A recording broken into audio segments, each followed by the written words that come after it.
Saudação especial outra vez, Fé e Obras, página 20. Torna-se distinto e claro o assunto de que não é possível efetuar coisa alguma em nossa posição diante de Deus ou no dom de Deus para nós, por meio do mérito de seres criados. Se a fé e as obras adquirissem o dom da salvação para alguém, o Criador estaria em obrigação para com a criatura. Eis aqui uma oportunidade para a falsidade ser aceita como verdade. Se alguém pode merecer a salvação por alguma coisa que faça, encontra-se então na mesma posição que os católicos para fazer penitência por seus pecados. A salvação nesse caso consiste em parte numa dívida que pode ser quitada com o pagamento.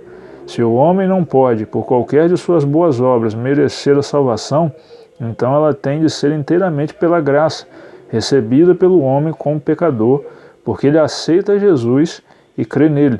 A salvação é inteiramente um dom gratuito. A justificação pela fé está fora de controvérsia, e toda essa discussão estará terminada logo que seja estabelecida a questão de que os méritos do homem caído em suas boas obras jamais poderão obter a vida eterna para ele. Então o texto aqui deixa bem claro que a salvação é pela graça de Cristo. Não tem nada que eu possa fazer para me salvar. Não é mérito meu, é mérito de Cristo.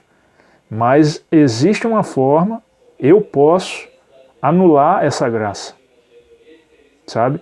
Por mais infinito que seja a graça de Cristo, existe a possibilidade de ela ser anulada. E como que isso pode acontecer? A gente lê no texto bíblico que a salvação é pela graça mediante a fé.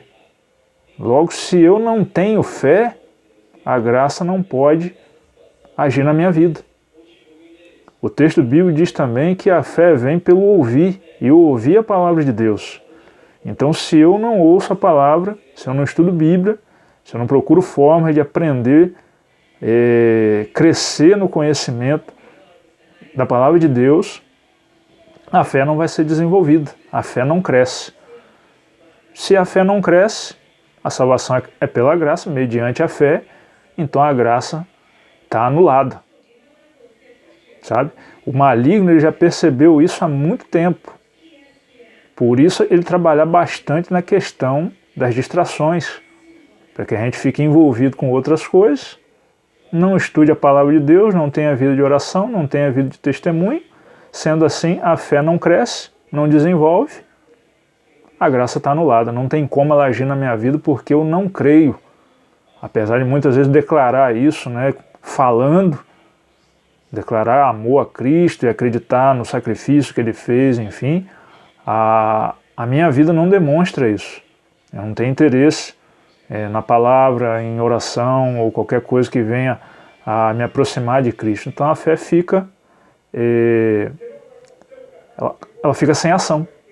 Então se não tem fé, salvação pela graça mediante a fé, a graça está anulada.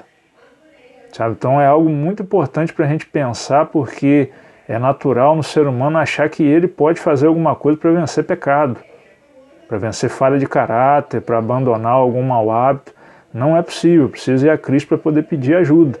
Eu preciso desenvolver a minha fé a cada dia, com vontade ou sem vontade, estudando a palavra, para que essa fé possa ser desenvolvida e assim a graça ter como agir na minha vida. Né? O Senhor Jesus mesmo já disse que, porventura, quando vier o Filho do Homem, achará fé na terra, sabe? Infelizmente vai encontrar muito pouco. Por outro lado, felizmente vai encontrar, claro, fé em pessoas, né, que têm exercitado isso ao longo da vida. Mas infelizmente uma grande maioria, até aqueles que assumem, né, uma postura e se dizem cristãos, por não ter exercitado essa fé ao longo do seu tempo de vida, não estão aí permitindo que a graça seja anulada. E todo o sacrifício que Cristo fez, e essa salvação que Ele coloca à nossa disposição, venha perder o seu efeito. Então é de urgência que a gente venha a exercitar, a desenvolver a nossa fé através do estudo da palavra. Se não for feito desse jeito, infelizmente a graça está anulada.